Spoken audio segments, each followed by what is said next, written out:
Welcome to the Digital Forester Podcast, where we talk to foresters about how they are using digital technologies in their day-to-day forestry work. Hey, everybody. Welcome to the Digital Forester Podcast. This week, we're joined with John Pineau. He's the Executive Director with the Ontario Woodlot Association. John, how are you doing today? I'm good, Kevin. How are you doing? Good. Well, we were just joking earlier that we suddenly have the summer weather. It's what, 30 degrees plus humidex 40. And for our listeners, I was just lamenting to John how my AC literally died yesterday. So now I'm shopping for a new AC and trying to figure out if I'm getting the friends and family discount or it's the hot as bleep. I inserted my own bleep pricing, but hey, you got to do what you got to do. So what's new, John? It's been a while since we connected. You had a good summer?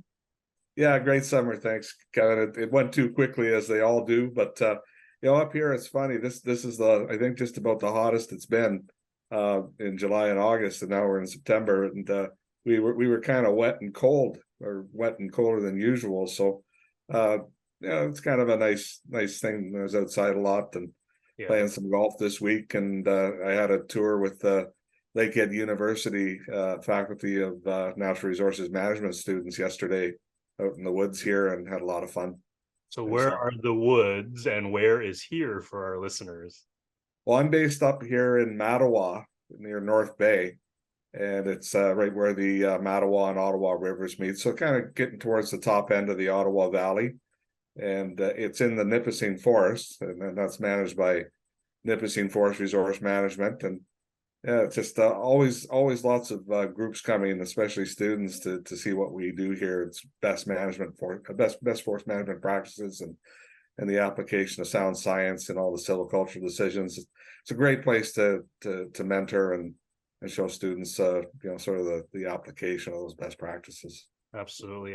Well, I recall fondly. I think my first trip up to your neck of the woods was from work you were doing with the forestry research partnership up at the Canadian Ecology Center there, and that was my first exposure to that region. And since then, I think I've been there probably hundreds of times. So thank you for that.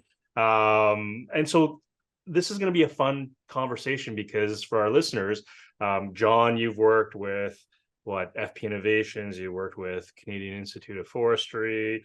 You're a professor at Algonquin College. You're part of the forestry research partnership and innovate. We're probably dating ourselves now, and some listeners I know are laughing right now, but you're part of the FRP, the forestry research partnership back in the day, but you've always dealt with technology. So, but before we get into that and get your thoughts on where the world was, excuse me, and where it's going, share your background. How did you get into forestry? So it's an interesting journey, and I'll date myself and I'll be honest. I'm 40 plus years in the sector now, and if you include summer student work, it's probably 45. And one of those typical forestry people. I'll probably never really retire. I volunteer a lot, and I just really enjoy what I do, and that's a real blessing, because it seems you never work a day in your life if you really enjoy what you do. But I started. I guess I worked in and volunteered in some of the provincial parks in southern Ontario.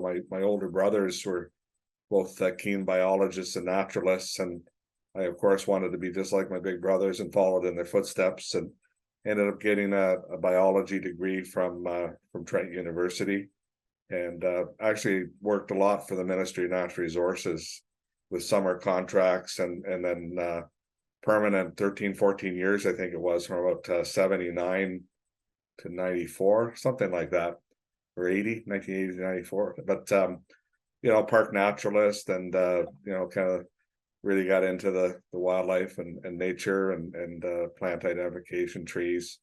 But then something happened, and I started to get the opportunities to try GIS and remote sensing and that sort of thing. So M&R sent me back to school with my salary when I was 30, and I went to Fleming College and got my tech papers in GIS, and that was a real boon. It really opened up a lot of doors, and I kept with the ministry for a couple more years, and then an opportunity came up in the early 1990s to go and work at Miller Western Forest Products in Alberta, and I worked there for 6 years as their GIS manager and company biologist, and just kind of a bit of a jack of all trades, but mostly GIS. And that got me really rolling, and I ended up working in that for 10 years. And I can still remember the first time I dealt with LiDAR and the point cloud. It came to me as I forget, I think it was on a tape, and I had a big Sun workstation, and I had 64 megs of RAM, which was huge then. And it basically, this LiDAR data, I loaded it up, and it brought that system to a grinding halt. And I couldn't really do much with it. And that was about 95, 96. But, it got better and better. But yeah, I worked at Miller Western, came back and reestablished in Ontario with our family, and worked for the Forestry Research Partnership in Tembec. And that's where I met you. Got to do a lot of extension and knowledge exchange, and we got to play a lot more with LiDAR. I remember with you, and I think it was Paul Treitz was your professor at Queen's. And I'm trying to remember the other fellow that came up. He's in Nova Scotia now, but we were working a lot with him too, and we just had a lot of fun with that. And LiDAR really started to get used in Tembec's sort of forest management units and sustainable forest licenses, and we helped through the Forestry Research Partnership.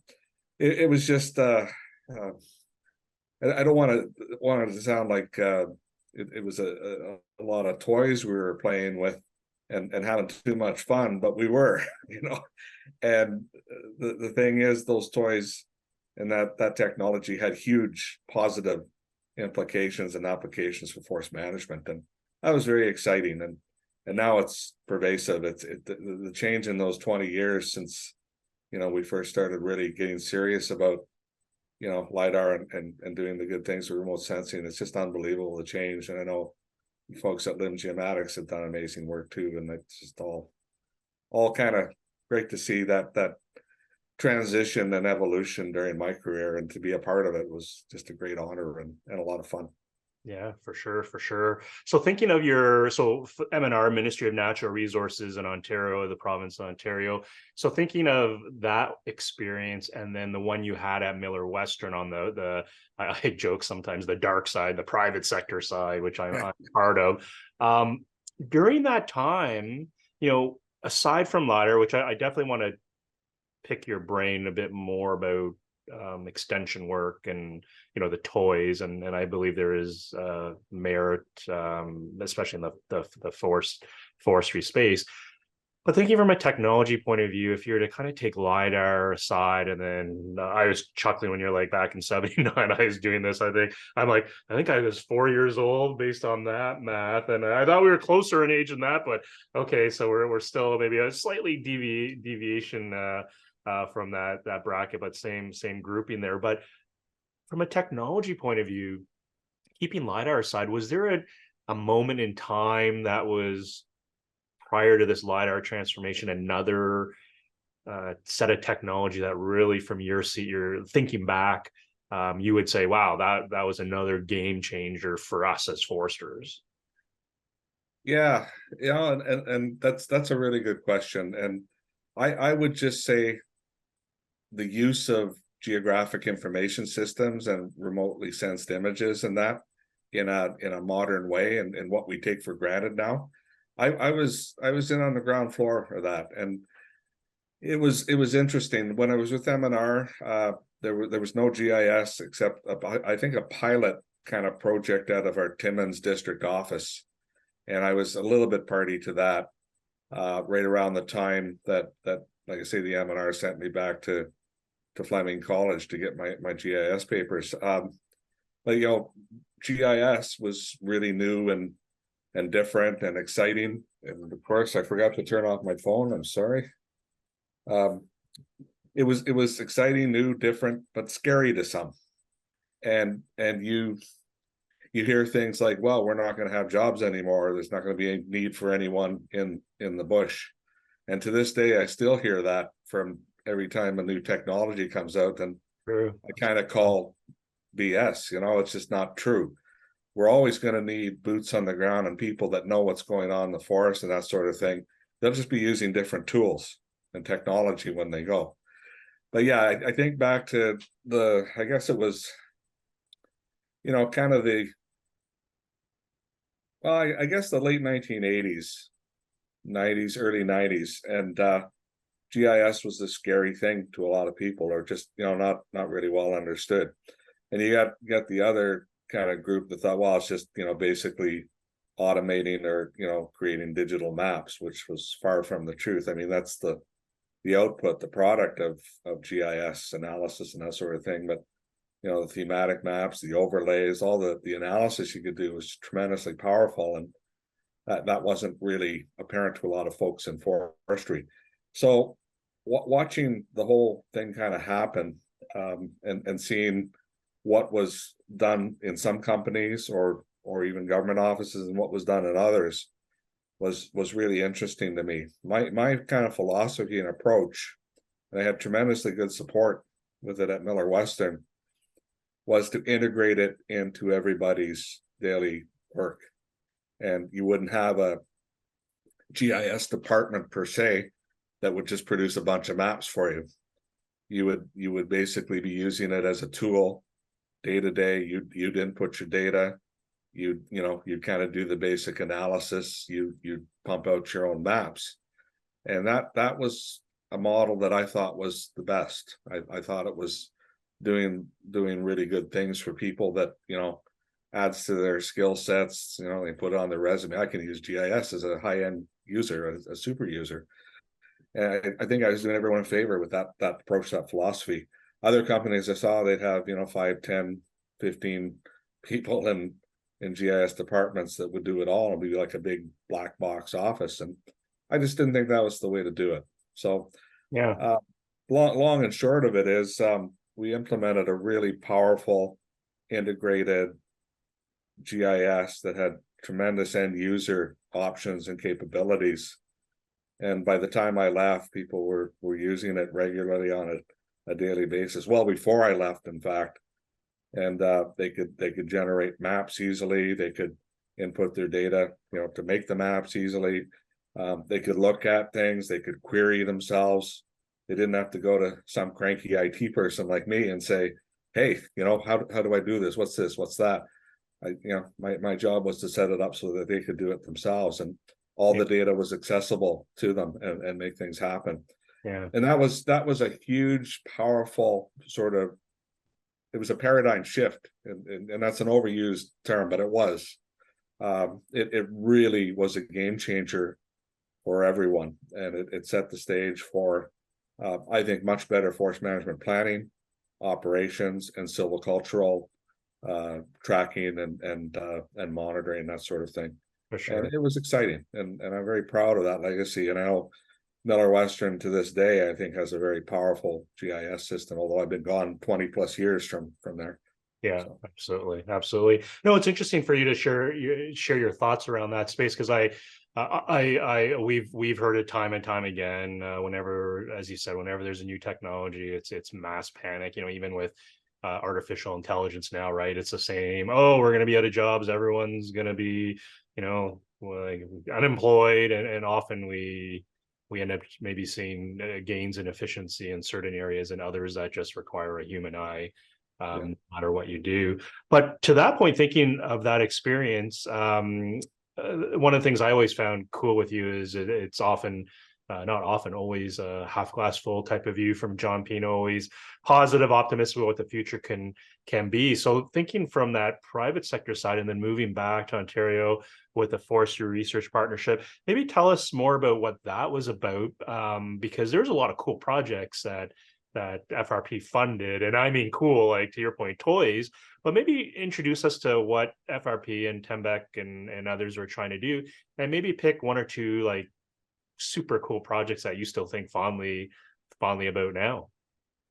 Yeah, and it's a really good sort of transition into that sort of thought area and explanations, because so much of what we did with the Forestry Research Partnership was that same philosophy that I brought with me, from Miller Western, to get things into the hands of the foresters, the forest technicians, the everyone that was, basically managing the forest or in some way or another involved in, planning, practice, operations, whatever. And it was, again, you can't beat this, you don't want to set it up so that people are reliant on a small group to get what they need to do a good job. It's got to be in their hands. It's got to be distributed. And that was the whole, I think, approach with the Extension Knowledge Exchange program at the Forestry Research Partnership, and I'll call it the FRP for short. I was very lucky. I got to work with some wonderful people there. George Brummer, who was my boss the second time, he was a boss at M&R, but moved to Tembec and then got me back. And Al Stinson, who's got a formidable reputation in the province, is just one of the top-notch forest professionals. Vic Wern, who was retired from the Ontario Forest Research Institute, Brian Batchelor, Guy Smith, just a bunch of folks from different organizations, Natural Resources Canada, Tembec, Ministry of Natural Resources, thinking Ken Durst from Tembec, who was really instrumental in getting LiDAR actually flown for some of the units up in the north. It was heady days, I called it. I wrote an article in the Forestry Chronicle about everything, and it's serving in my memory to kind of bring it all back. But yeah, the idea was get this out there, and as extension manager for the forestry for the FRP, that was my number one goal. And very often it involved, and it made it easy for me, is just connecting the scientist, a willing scientist or researcher, directly with the operational people. And I kind of almost eliminated myself as being the communications transfer person, and it losing something in that in that connection. When it was direct, the scientist and the researcher to the operations people, it was much better, and they were far more receptive, far more likely to use it. And, some people resisted things. Some people would say we're too busy to try this, or we got to get wood to the mill, or do this or do that. That's one of my favorite cartoons. Is I put it in just about every presentation. I probably overused it for the last 20 years, but it's a bunch of cavemen with a wagon they're pulling, and the wagon has square wheels, and they're obviously it's not moving very well. And another caveman's holding up round wheels, and the caption is, "Well, we're too busy," and that's what happens. You got to take that time to learn and try new things, and then guess what? You find out, oh, this saves me a heck of a lot of time. I'm glad I got it, and I can focus on other things, and often more important things.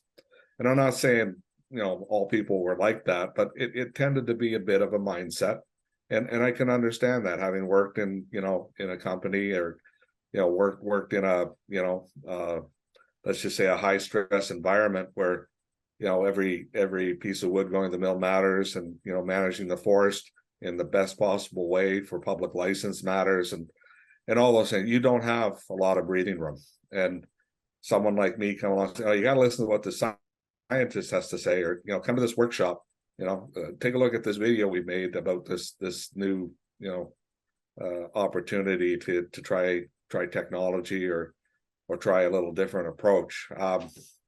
Anyway, that was kind of the thing. And so you had those, I wouldn't say battles, but you had those sort of challenges and a bit of resistance. But we were persistent with the FRP, and we I think we made it as easy as possible for people to take the time, and we showed them some good positive results that they could implement, and it was practically applied right away. And once they see that this is going to help and this is going to make a difference, they're more receptive as you move along. So after a few years, it was really ready.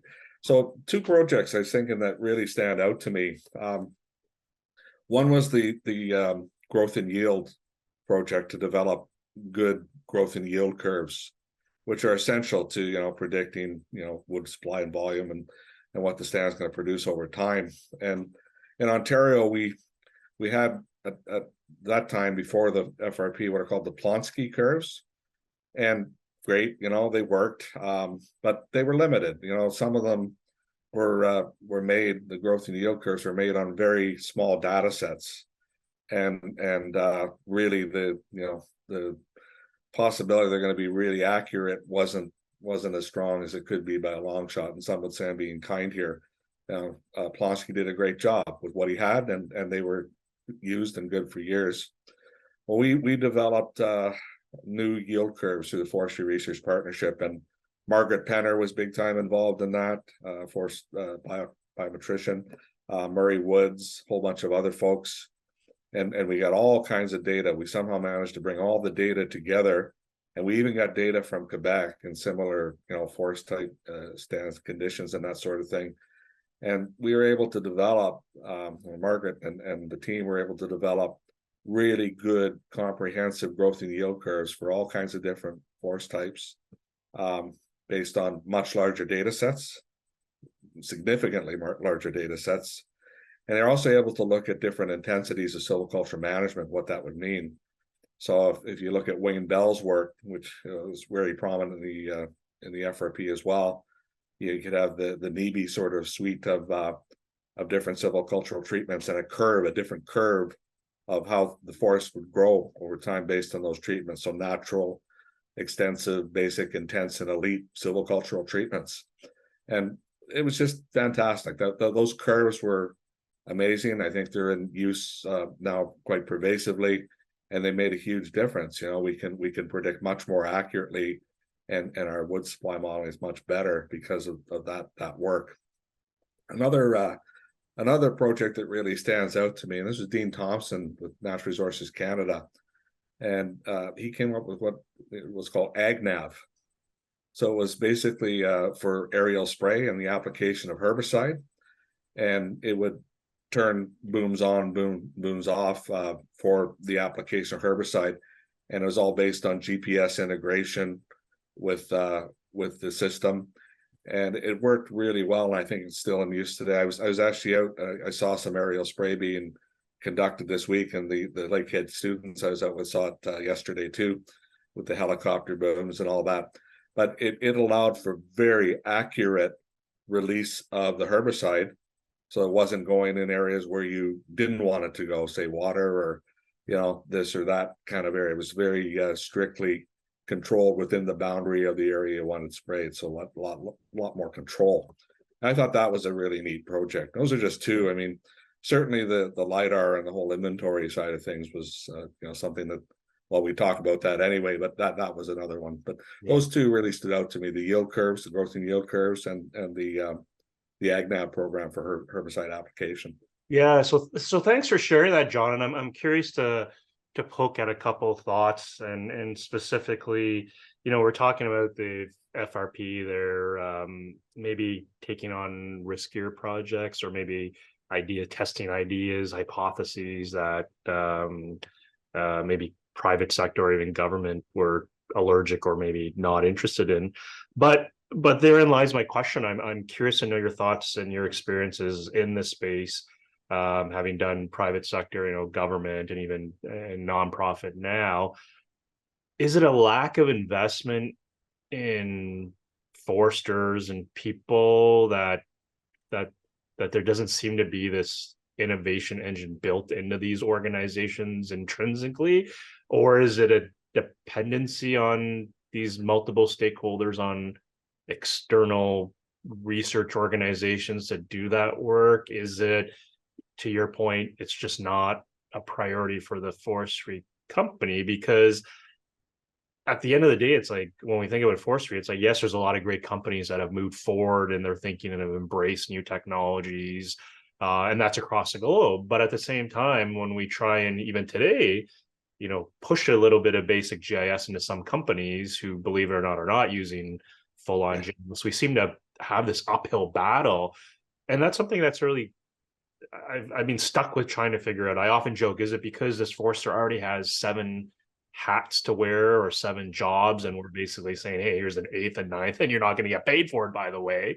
But what are your thoughts? Like, what is this disconnect, at least in forestry, where you know, in other sectors there seems to be these, like, innovation always seems to be at the forefront, to increase competitiveness or brand differentiation between people or companies and organizations.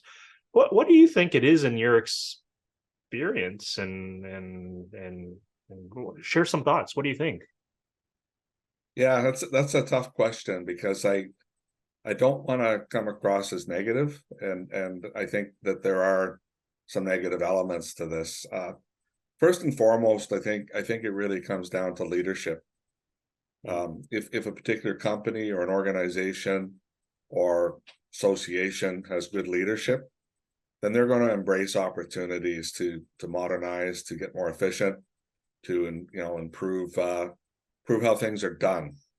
And that includes investing in technology and trying new and different things, and always being open to that. Now, that being said, I won't say it's bad leadership, but let's just say leadership that's stuck in the past, or is having a challenge just to keep profit margins positive.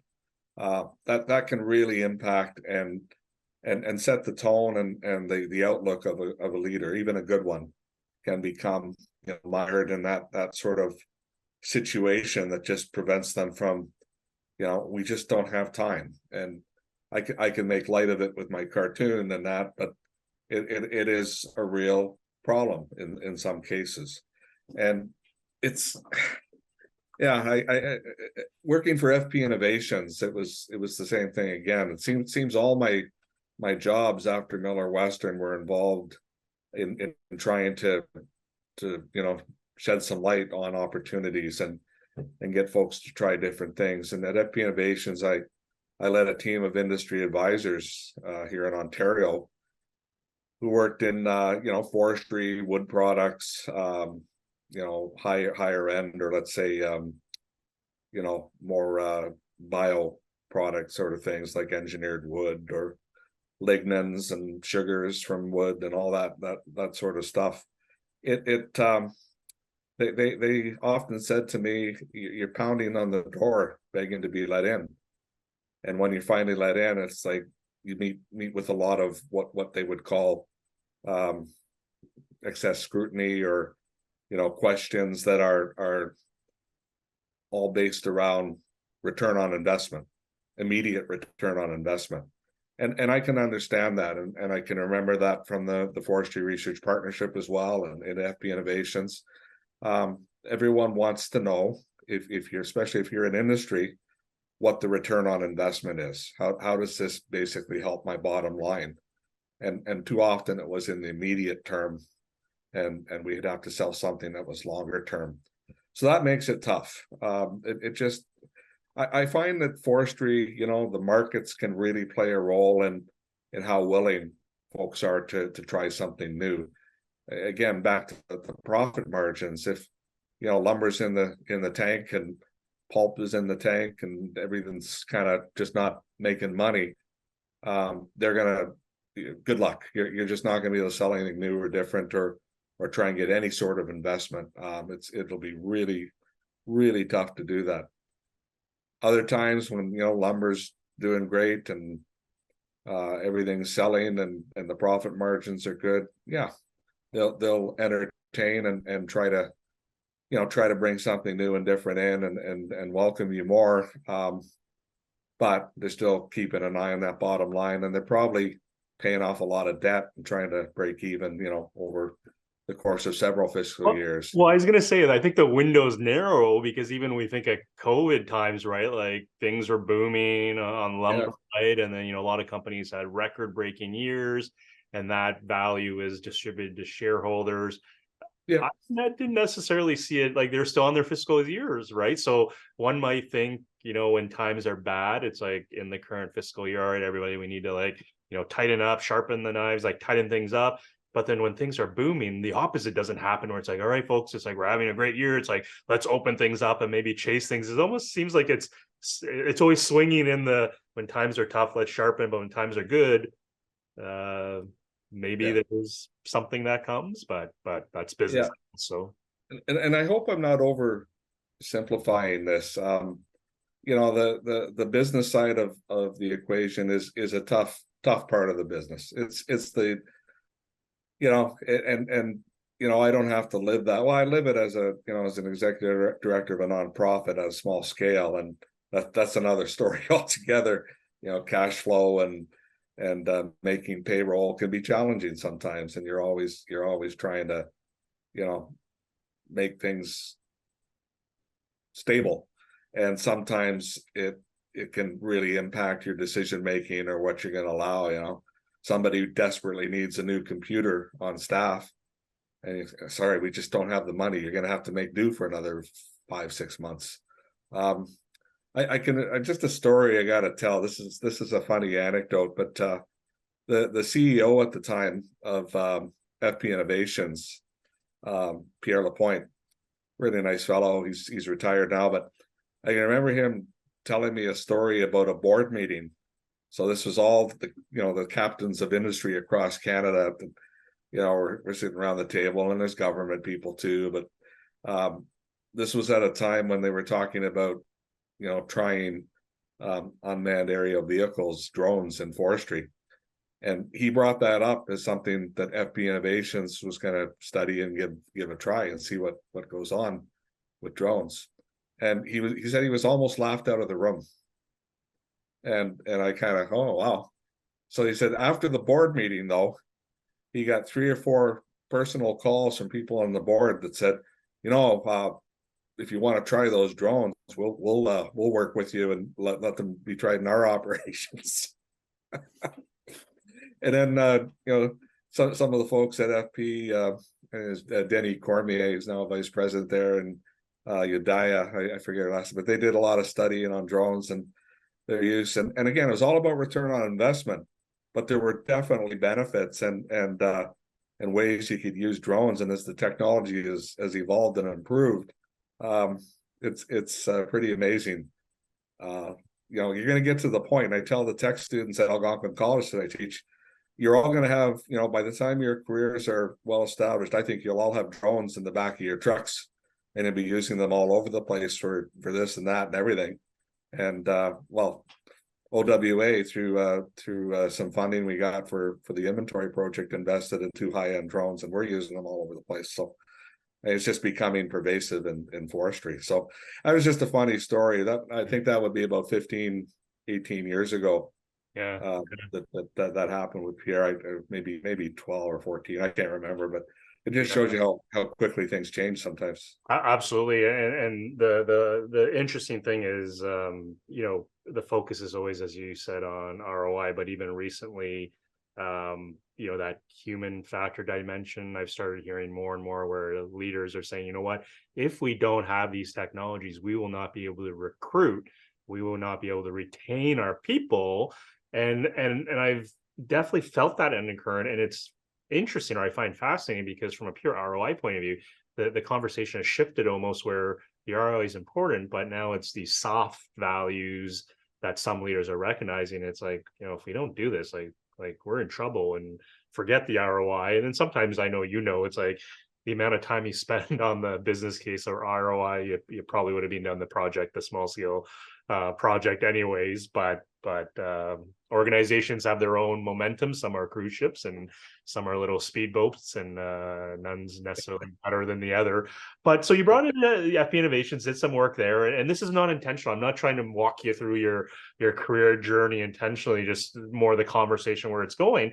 But you're with Canadian State of Forestry, and then now with the Ontario Woodlot Association, more on the nonprofit side of things. And we're, again, fascinating career, right? Like government and industry, you know, nonprofit, NGO, or different things. You've also done trips to China with the CIF and met the, you know, I believe the king, or was it the prince, or I don't know which one it is now, but you're now in this different space. So where did that come about? Is that a career transition thing, or is that just you mature in your interests, or maybe your values change and things that were once important are maybe not as important, and now you're interested in different things? Yeah, that's another tough question, but a good one. I'd love to be able to say that this was all planned and there was a conscious sort of approach and set of ideas or a philosophy, a transition plan, but there wasn't. It kind of was a case of, well, let the chips fall where they may. And I like to think of myself as being pretty fearless and trying different new things. I get bored after 5 or 6 years, and I need something new and different. That's a really maybe positive or negative personality trait. I don't know which. Maybe it has elements of both. But yeah, I was with FP Innovations. I think, well, pretty well every organization. I think the maximum was 7 or 8 years, but usually 5 or 6, and it was time to move on. I even told the OWA when I started, well, it's 3.5 years ago, I'm good for maybe 5 years, and I'm very close to retirement or semi-retirement. And although I don't think forestry people ever do retire, but the thing that I like and feel the happiest with, or the most proud of, is giving back and contributing positively to an organization.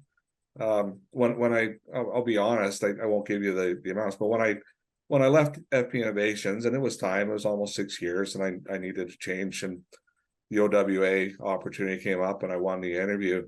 It was a significant drop in pay, but I was fine with that. I didn't want to fly all the time anymore, and I didn't want to do some of the things that I was doing at FP that were just, kind of getting, 20 years with the CIF, and I was altitude super elite with Air Canada for way too long. And I haven't been on a plane now for 3 years, and I'm kind of happy about that.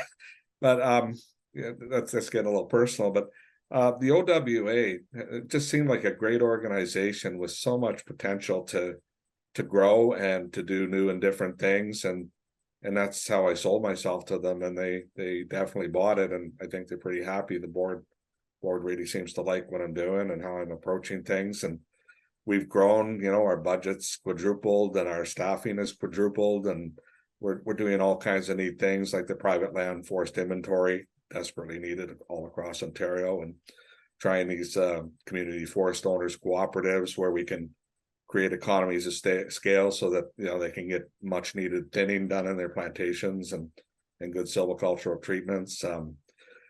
Trying our luck with agroforestry. We're hopeful there. We took over the Eastern Ontario Model Forest and its governance and management and the certification program. So we're doing a lot of work there and carbon offsets. So we've really gotten involved in a lot of different things, and that's what excites me, is that building something bigger and contributing to something much bigger than myself. And my single greatest legacy is, I'm just so proud of, is all the young people that I've helped, in some way or another to catalyze the start of their careers, give them an opportunity to start a good life that I've enjoyed. Work, and life balance is something that some of us find hard to achieve, and I'm definitely a culprit there. But again, I like my work so much, it doesn't seem like work a lot of the time.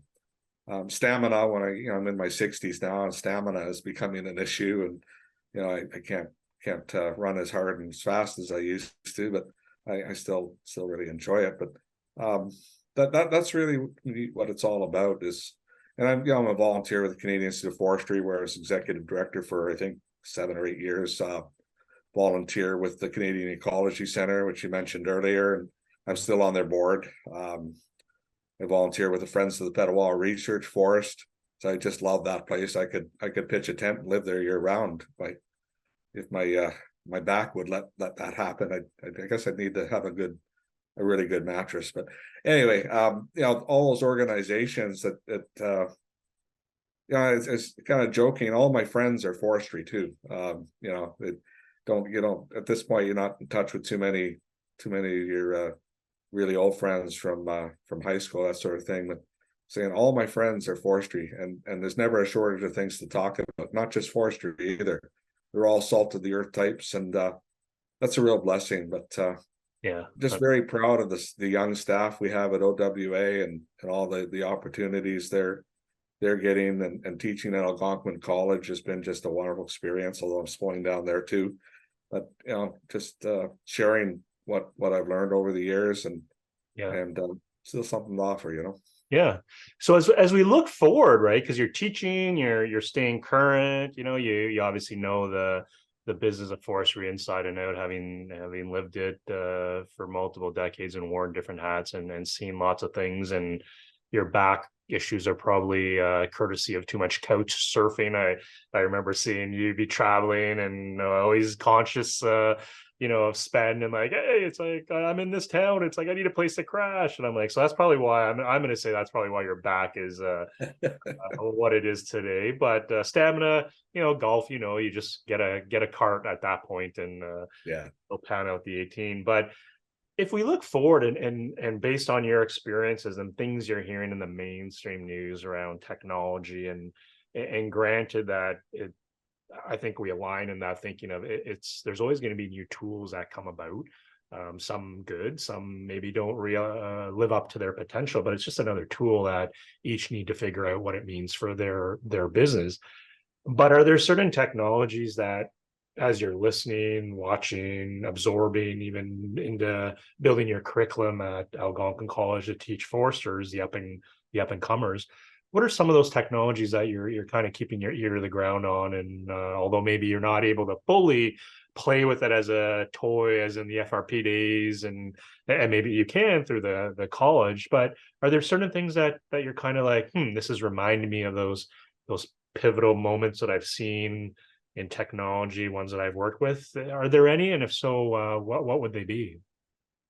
Yeah, I think that a lot of what I've already talked about, to see their full sort of implementation, application, and coming to fruition as regular tools. They're not quite on the cusp. They're not fully integrated yet, but they're on their way. And I think, again, drones, definitely so much potential there.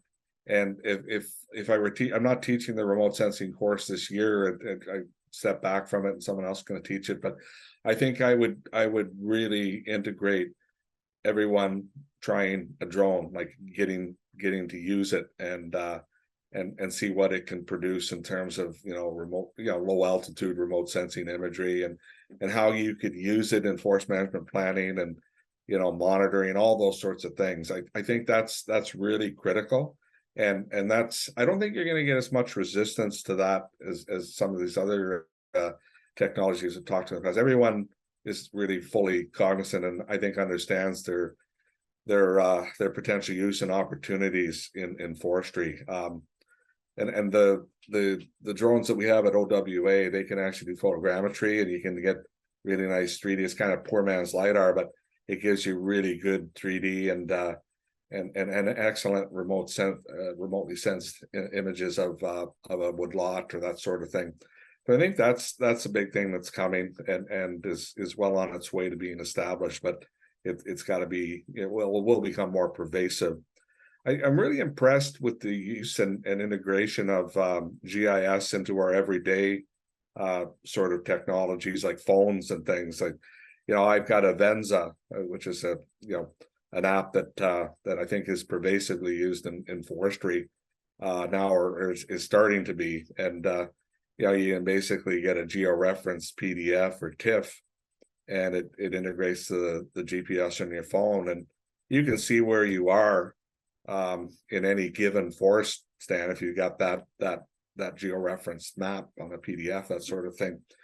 And we were doing a lot of LiDAR calibration and validation plots using Avenza, but we Bluetooth a very high-end GPS, and we bought 5 of them for OWA, or I don't know, 3 or 5 of them, but they're really handy.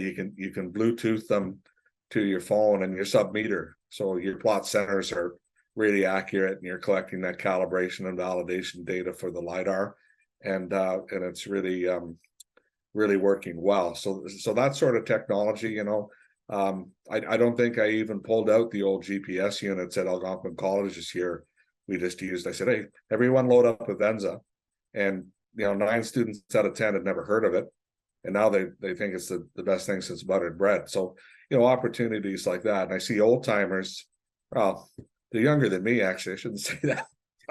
They're using Avenza, and I'm like, wow, that's great to see. So, you know, younger guys than me, 40s and 50s, using Avenza, and they're, navigating around and finding, forest stands and walking into the middle of them. It's totally changed things. I mean, you still need to know how to use a compass and all the traditional tools. Like, make sure that that's driven into their head. We make sure of that, because sometimes, your phone runs out of juice or something doesn't work, and need to know the old tools too. But I think that's really critical. The one thing I wanted to talk about, though, Kevin, was the whole LiDAR scene, and I think its potential is suddenly being discovered. And I'll give the OWA, our organization, credit, and Ben Gwillim and Sinead Eggett, who work for us as the inventory sort of gurus.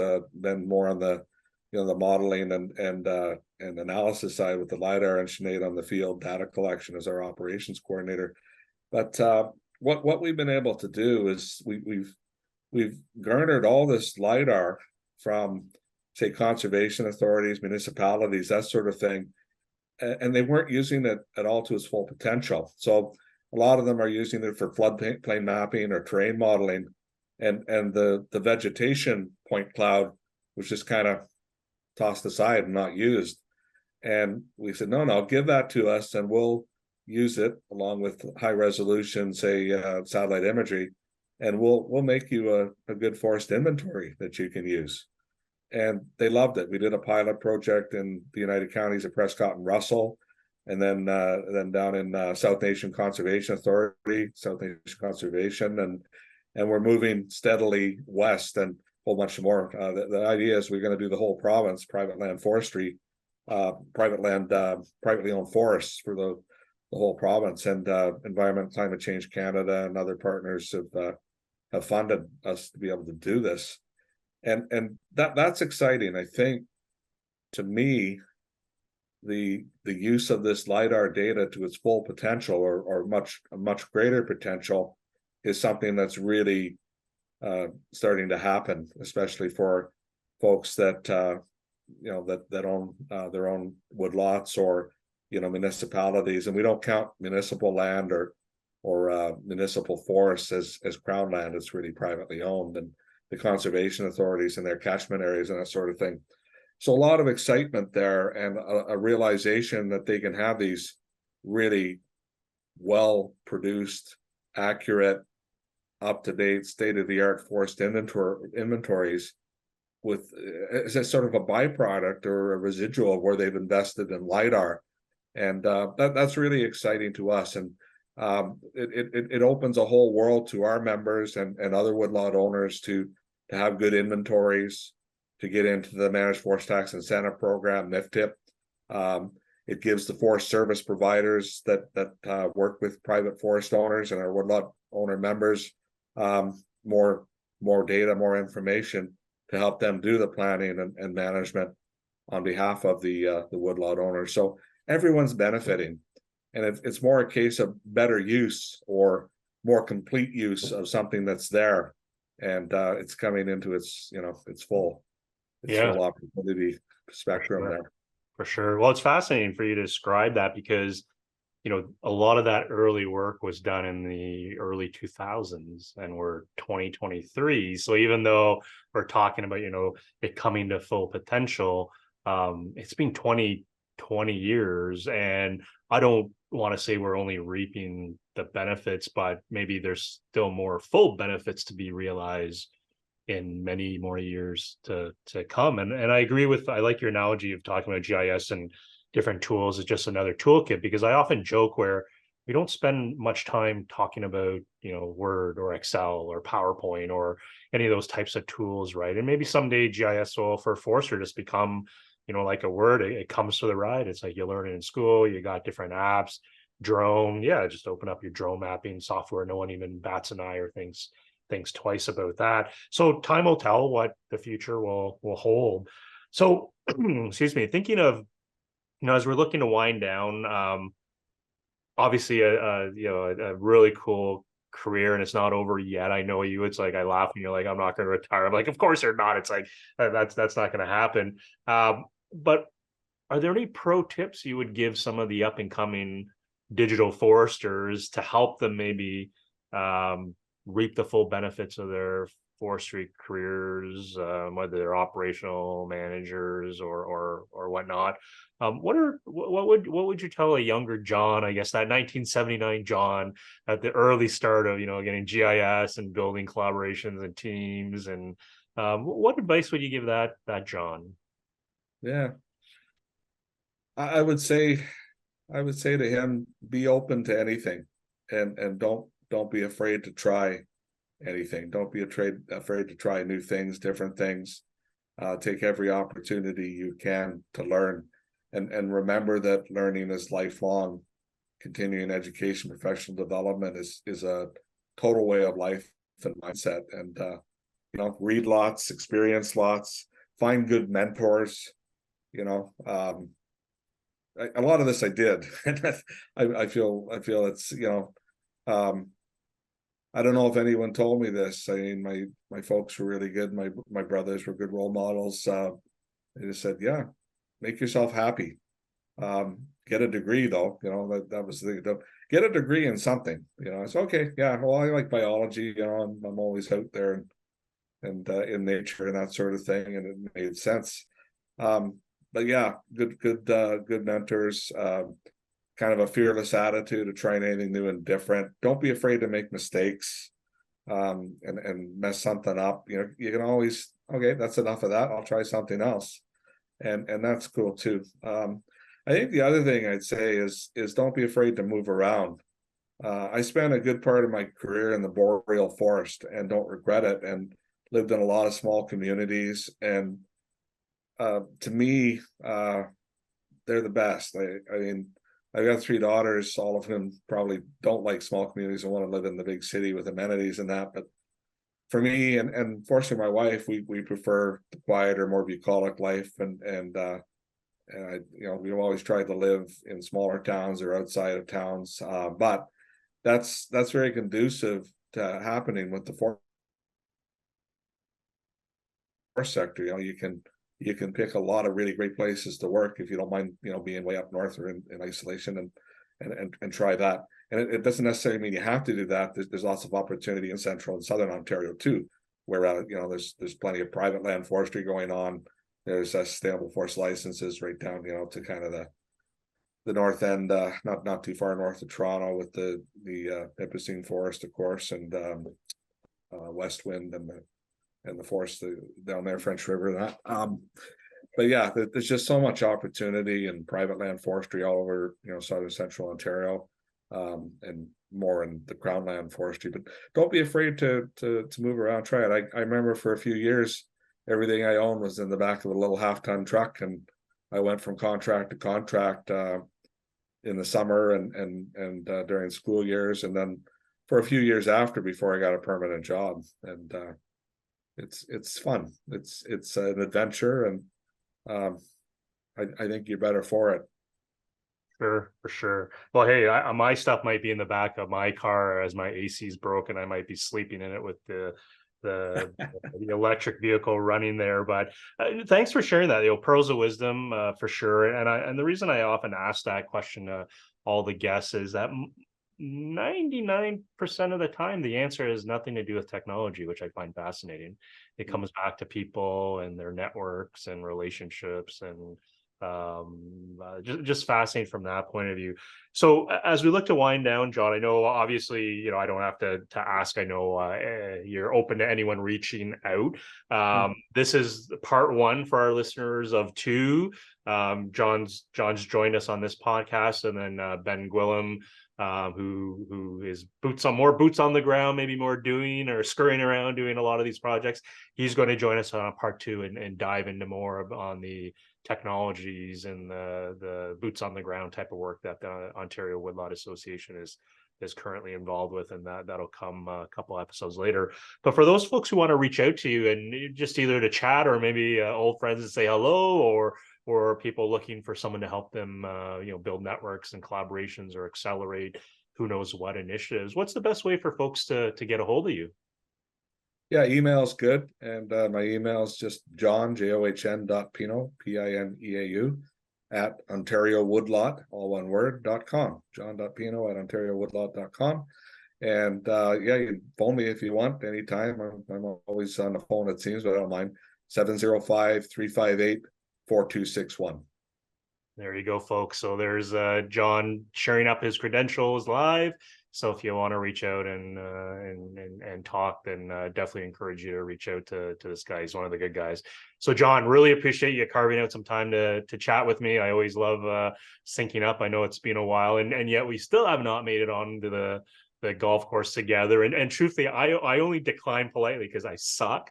Despite the number of times you see me on social media trying to swing a club, I still suck really, really bad. So I'm trying to get my game to a point where I won't have to play best ball off your cannonball drive from the tees there. But wishing you the best with the rest of your summer, and I'm sure I'll see you on the circuit at some of the events coming up. So thanks so much for this opportunity, Ken. I really enjoyed chatting and telling my story, I guess. Yeah, it's been fun. For sure, for sure. All right, man. All the best, and we'll keep in touch. Thanks so much. Okay, bye for now.